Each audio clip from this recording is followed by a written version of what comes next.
Hi! Hello అండి. అందరూ ఎలా ఉన్నారు? నేను చాలా బాగున్నాను. సో, ఈరోజైతే నేను స్వీట్ చేస్తున్నాను. మా బాబు బర్త్‌డే. సో, వాడికి రసమలై అంటే చాలా ఇష్టం. సో, మాక్సిమం మనం రసమలై అనేది ఎక్కువ బయటే కొనుక్కుంటాము. బట్ ఇంట్లో చేసుకున్నామనుకోండి ఎక్కువ క్వాంటిటీ చేసుకోవచ్చు. సో, ఈరోజు నేను దీనికోసం ఒక గ్యాలన్ మిల్క్ తీసుకున్నాను. సో, 3.8 లీటర్స్ అయితే నేను 2 లీటర్స్ వరకు మలై రెడీ చేసుకోవడానికి యూజ్ చేశాను. మిగిలిన మిల్క్ అంతా కూడా నేను రసమలై మిల్క్ కోసమని పక్కన పెట్టేసుకున్నానండి. రబడీ మిల్క్ కోసం. సో, ఇక్కడైతే సెపరేట్ బౌల్స్‌లో నేను వేసుకుంటున్నాను. ఇదొచ్చేసి మనం పనీర్ తయారు చేసుకోవడానికి మలై కోసం. సో, మిల్క్ బౌల్ అయితే ఖాళీ అయిపోయింది. బాటిల్ అయితే. ఇదంతా కూడా రబడీ తయారు చేసుకోవడం కోసం సెపరేట్‌గా ఇలా పెట్టేసుకున్నాను. నెక్స్ట్ దీనికోసం నేను ఆల్రెడీ నైట్ సోక్ చేసి పీల్ చేసుకున్న బాదం, కాజు అలాగే కొంచెం సాఫ్రాన్ వేసుకొని మిల్క్‌తోని ఇలా చాలా సాఫ్ట్‌గా గ్రైండ్ చేసి పేస్ట్‌లా తయారు చేసి పెట్టుకున్నానండి. అలాగే కొంచెం మిల్క్‌లో సాఫ్రాన్ కూడా సోక్ చేసి పెట్టుకున్నాను. సో, మనకి మిల్క్ అయితే చాలా సేపు బాయిల్ చేసుకోవాలండి. కొంచెం థిక్‌గా అవ్వడం కోసం. సో, అలాగే నేను ఒకేసారి రబడీ కూడా రెడీ చేస్తున్నాను. మలై రెడీ చేసేస్తున్నాను. సో, ఇక్కడ నేను వెనిగర్ తీసుకున్నాను. వైట్ వెనిగర్ 1 స్పూన్ తీసుకున్నాను. 3 స్పూన్స్ వాటర్ ఉండేలాగా డైల్యూట్ చేసుకోవాలి. సో, దీన్ని ఇప్పుడు మనం మిల్క్‌లో యాడ్ చేసుకుందాము. వెనిగర్ ఎప్పుడు కూడా డైల్యూట్ చేసి తీసుకోండి. లేదంటే ఒక రకమైన స్ట్రాంగ్ స్మెల్ అనేది వస్తది. సో, ఇలా యాడ్ చేసుకున్న తర్వాత మనం బాగా మిక్స్ చేస్తూ ఉన్నామంటే కాసేపటికి చూస్తున్నారు కదా! ఇలా వాటర్ గాని మలై సెపరేట్ అయిపోతదండి. ఇప్పుడు దీన్ని మనం ఫిల్టర్ చేసేసుకుందాము. ఒక స్ట్రెయినర్‌లోని క్లాత్ వేసుకొని నేను ఇదంతా కూడా ఫిల్టర్ చేసుకున్నాను. అలాగే నెక్స్ట్ దీన్ని మనం వాటర్‌తో కాస్త వాష్ చేసుకోవాలండి. ఎందుకంటే వెనిగర్ యూజ్ చేసాం కదా! ఆ స్మెల్ అనేది మనకు తెలియకుండా ఉండడానికి వాష్ చేసి టైట్‌గా క్లాత్ కట్టుకొని మనం ఏదైనా వెయిట్ పెట్టి ఉంచుకుంటే కాసేపటికి చాలా గట్టిగా పన్నీర్‌లా రెడీ అయిపోతది. చూస్తున్నారు కదా! కొంచెం వేడి ఉంది అనగానే ఇదంతా కూడా మనం చేత్తో చాలా మెత్తగా స్మాష్ చేయాలండి. క్రీమీ స్ట్రక్చర్ వచ్చేయాలి.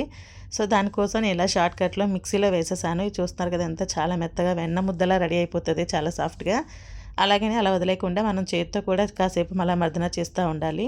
దీనివల్ల మనకి ఫ్లఫీగా వస్తాయి రసమలైలు.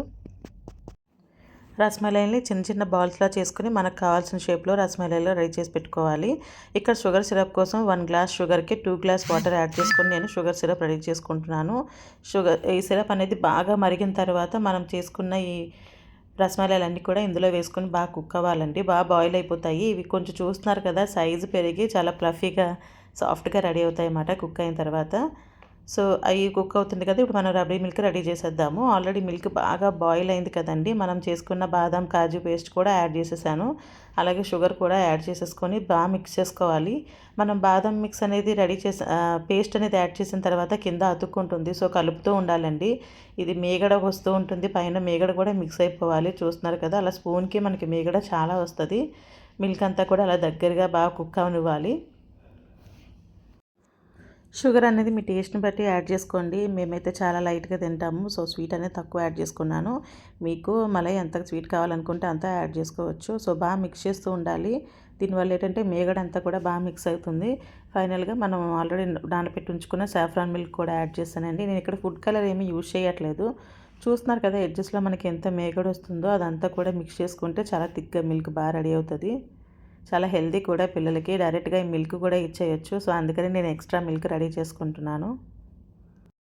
చూస్తున్నారు కదా! రసమలైలనేవి చాలా సాఫ్ట్‌గా బాగా కుక్ అయ్యాయండి. సైజ్ కూడా చూస్తున్నారు కదా! డబల్ సైజ్ మనకి బాగా మనకి ఉడికించుకున్న తర్వాత అవి డబల్ సైజులోకి వస్తాయి.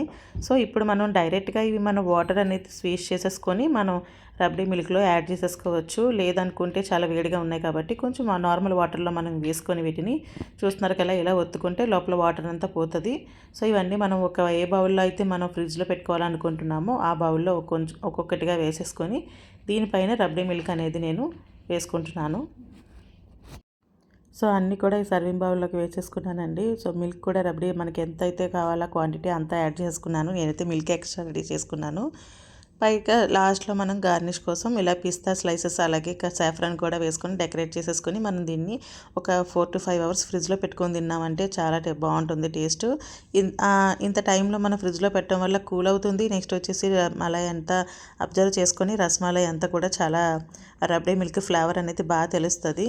సో, నేను మిల్క్ అయితే ఎక్స్ట్రా చేసుకున్నాను కదండీ! ఇలా పాలు కూడా పిల్లలకి వేడిగా తాగితే ఇంకా చాలా బాగుంటుంది బాదం మిల్క్‌లానా. సో, నేను మిల్క్ అయితే ఇలా పిస్తా అండ్ సాఫ్రాన్‌తో డెకరేషన్ చేసి పిల్లలకి ఇచ్చాను.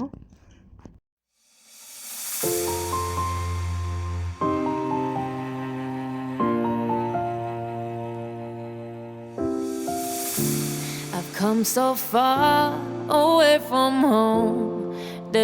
నా కుకింగ్ వీడియోస్లో ఫస్ట్ వీడియో రసమలై రెసిపీ అనేది ఫుల్ వీడియో ఉంటుందండి. సో మీకు కావాలంటే లింక్ ఇస్తాను, డిస్క్రిప్షన్లో చెక్ చేయండి. Thanks for watching this video. మరొక మంచి వీడియోతో మళ్ళీ కలుసుకుందాం. Bye bye.